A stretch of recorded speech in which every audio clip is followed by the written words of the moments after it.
السلام عليكم ورحمة الله وبركاته. مدى الصومالية دي ميل كستو aad joogtaan waa idin salaamay khaasiyan umada reer Soomaaliland. waxaan doonayay maanta inaan in yar ka idhaahdo arrin uu Faysal Cali Waraabe ka dhawaajiyay oo ku saabsan dawladda hoose ee magaalada Hargeysa. horta magaalada Hargeysa oo uu leeyahay macnaha lagu mudaharaado dawladda hoose oo dadka halka macnihii ka shaqeeya ama madaxda ka ah meesha laga saaro.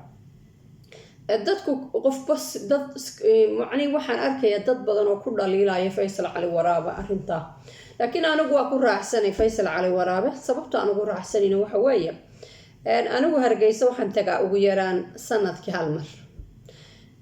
inta badan markaan tago waxaan galaa hodheel la yiraahdo City Center oo ku yaala meesha la yiraahdo Shiraaqle hortiisa. markaad halkaa joogto wax badan baad arkaysaa. horta kow, xashiish ayaa magaalada dhinac kastaba buuxiyay. dareemi maysid inay dawlad hoose ka jirto. gawaadhida iyo basasku waa isku cayn iyo bayd go-an. gawaadhida yaryar, baska ka xamuulka ah iyo dadkii isku sibay meeshii u socdaan. jaha alla jaha ay kala leeyihiin ma jirto. marka dawladda hoose ee Hargeysa waxyaabaha qaar waxa weeye waa run dhaqaale badan bay u baahantahay. in matalan bulaacada biyaha qaado loo sameeyo dhaqaale badan iyo karti badan iyo aqoon badan bay u baahantahay. oo in magaalada inta la bulaacadaheeda macni laga saaro magaalada waxay u baahantahay kharash fara badan iyo aqoon badan. laakiin waxa isweydiina marka aan hodheelka joogan daaqada waxaan ka arkaa xashiish laga soo qaadayo magaalada suuqa Shiraaqle oo geed hodheelka ku hoos yaala dhulka la dhigayo. muuskiile, hilibkiile, biyihiile qoyan ayaa la soo qaadaya oo dhulka la dhigaya. inamada xashiishka qaadaya ma gashana hangaroofisyo, ma sitaan ma jarafado, farahooda ayay ku ururinayaan. waxaanay sitaan kiish la kala jaray sida kiishashka raashinka lagu keeno ee bacda ah. magacii ma xasuustay, magac bay leeyihiin bacda ah, kaan xiga ahayn bacda. waxaas xashiishka inamadu farahay ku ururinayaan, waxay ku markaasay gaari ku gurayaan. ma waxa la waayay oo dawladdu uu kharashu weyn inay xitaa foostana afka ka jaro.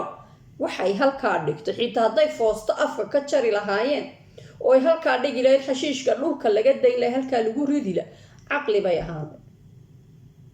inamadan xashiishka qaadaya ma waxay u waayeen ma jarafada iyo ma fiiqada ayaa looga waayay lacagta dhan ay dawladda hoose usoo hoyata.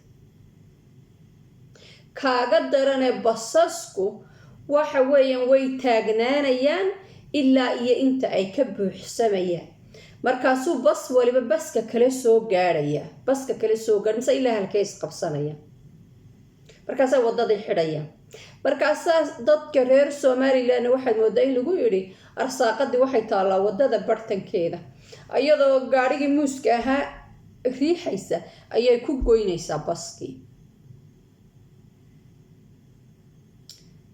salaaday mar soo galaan bud bay la dhacaan ilaa 11. markaasay dadka halkaa jooga bud la dhacaan. islaanta ka daadiya muuska tan kale ka qaada. waxaasi qorshe ma. marka ama dadkan aqoon darra haysta ama karti darra haysta. dad la difaaci karana maaha. haddaad run rabtaan, haddaad shakhsi rabto waa okay, laakiin haddaad magaaladaada rabto waa caasimadii wadanka, haddaad magaalada danteeda aad ka hadlayso ma difaaci kartid qof noocaasa ama dad noocaasa. qof kaliya ma hada way badan 25 iyo waxba yihiin soo maaha. marka Hargeysa inaad inaad lugayso iyo inaad gaari kaxaysato waxa hawl yar inaad lugaysa. haddaad lugaysana ciiddaa kuu gelaysa, kabtaa ciidda kuu gelaysa oo geedka gaari maysid.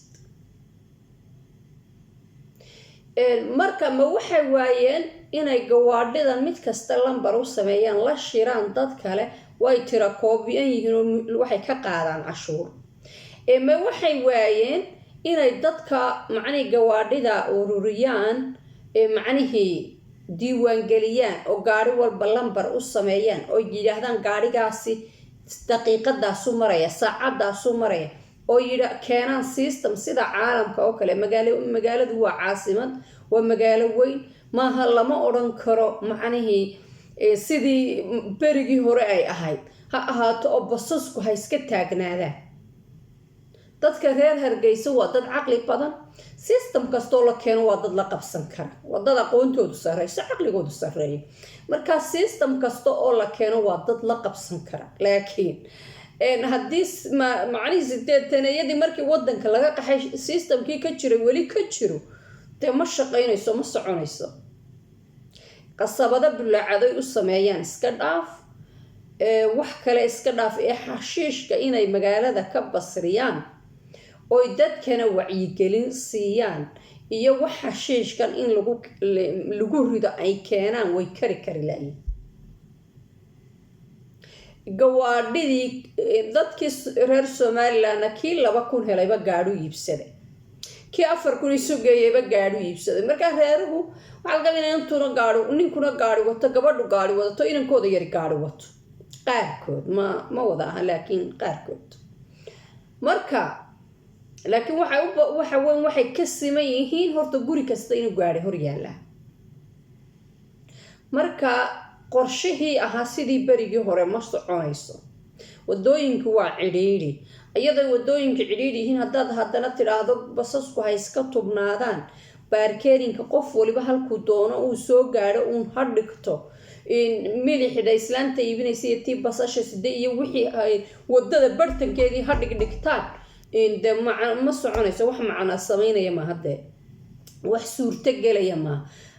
qofka bini-aadankina hadduu ogyahay inaan cidiba la xisaabtamayn, oon cidi ka daba hadlayn ama la difaaci doono, dee wuxuu doono iska samaynaya. markaa waxay iska soo kacayaan 10 subaxnimo. macnihii tacadiga ka socda ma malayn kartin. macnihii qof dumara oo usoo shaqo tagtay caruur yaryaroo muusku u saaran yahay ayaa laga daadinaya, muus kaaryoone muus u saaran yahay ayaa laga daadinaya. dhibta ha ka mid ahaadaan oo dadkan cidda ku tiri wadada bartankeeda arsaaqda taala garan maayo, laakiin waxay ahayd in system loo sameeyo, in qorshe, macnii intaas oo sanood iska fadhi uun oo xaaladu sidii uun ha iska ahaato. berri maantay imanayaan, dadkay bur la dhacayaan, way kala eryayaan, inta yare waxbay ka qaadayaan, saa dambena sidii unbay la samaynayaan. macnintaas waxaa muuqata inaanay qorshana lahayn, fikirna lahayn, una fikirayni sidii xaaladan looga bixi lahaa. ay halkaa iska fadhiyaan, mushaaharadooda iska qaataan. marka haddaad ku difaacdo nin mushaharkiisa qaad, maxaa kaaga 15 ma adu wax kaa siiya mushaharki? maxaad ugu difaaci? adiga muhiimaddu waa inaad meel aad marto oo nadiifa aad hesho.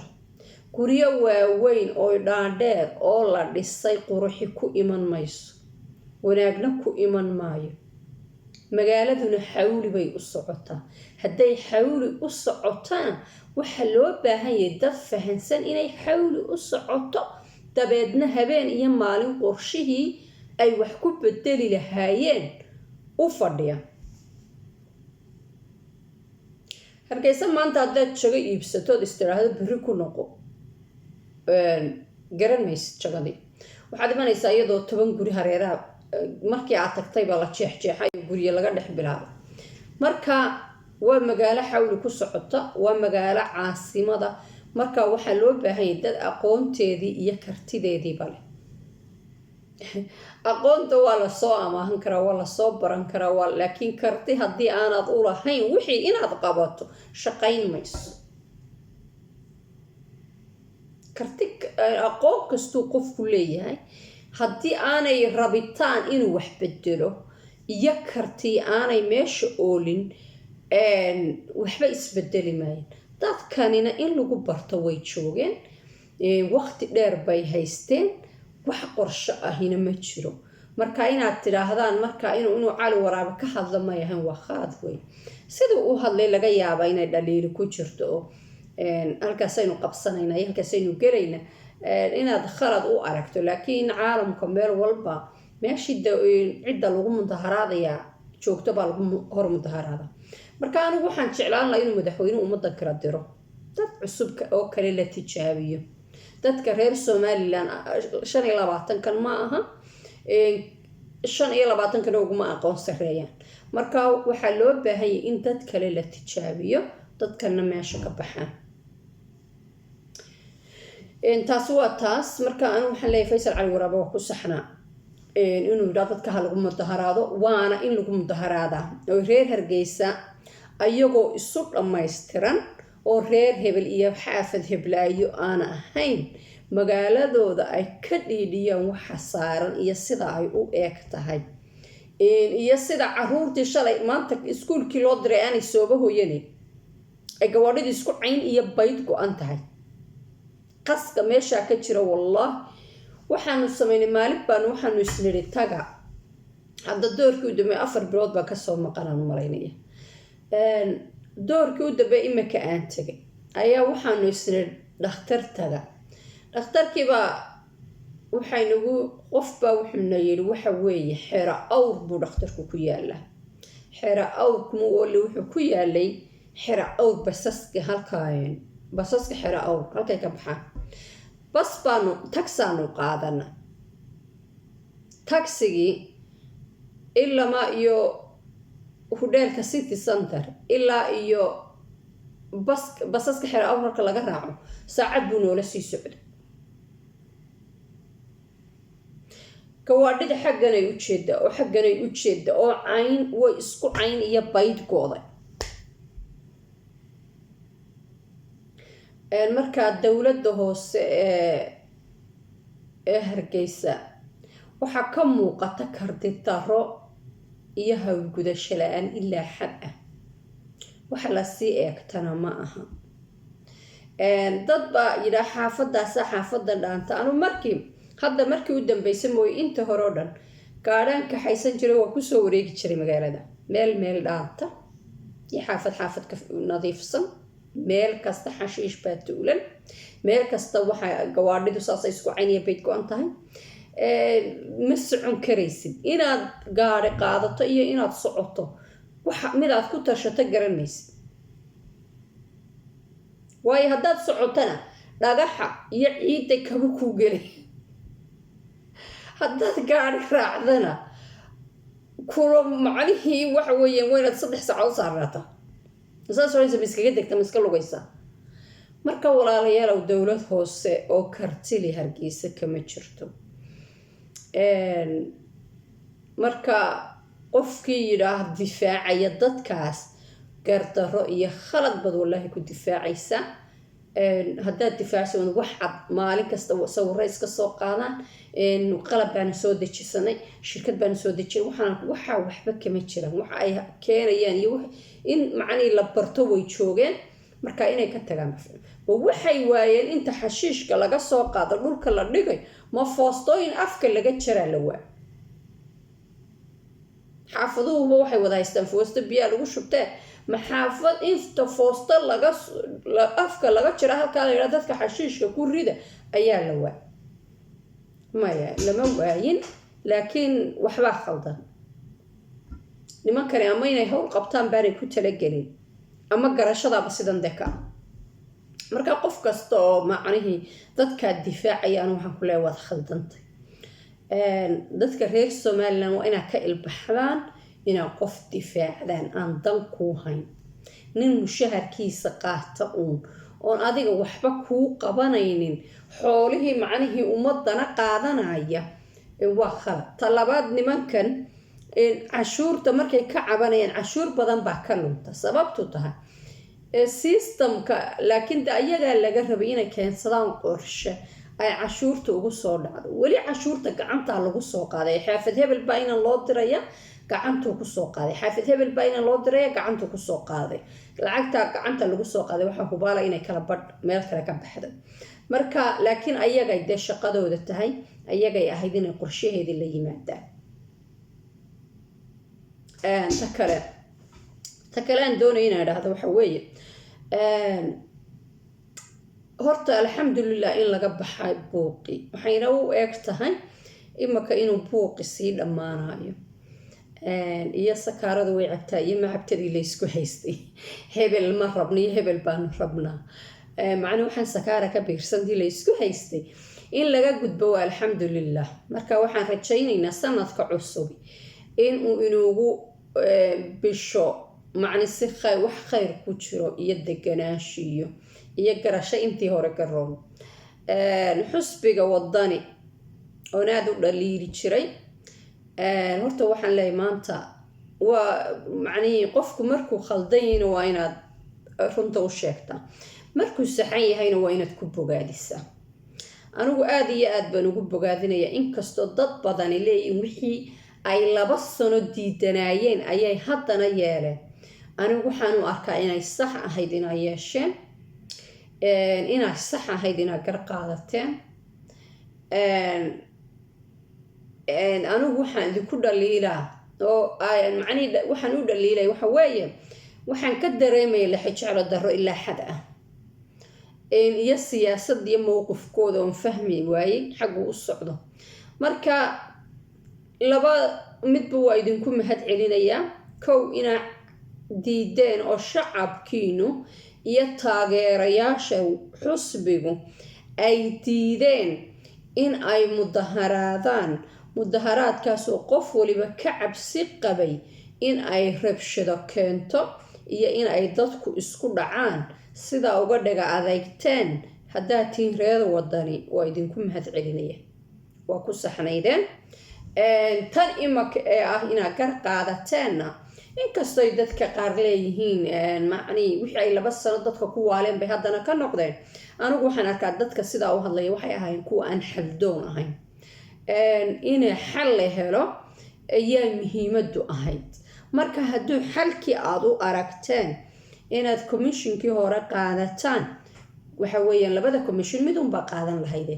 marka kan haddaad u aragteen siyaasaduna waa furan tahay inuu qofku game asagu doonayo maxaan ku dhahay siduu asagu doonayo uu macnii uu rabo inay wax u dhacaan uu tijaabiyo, waa ku saxantiin.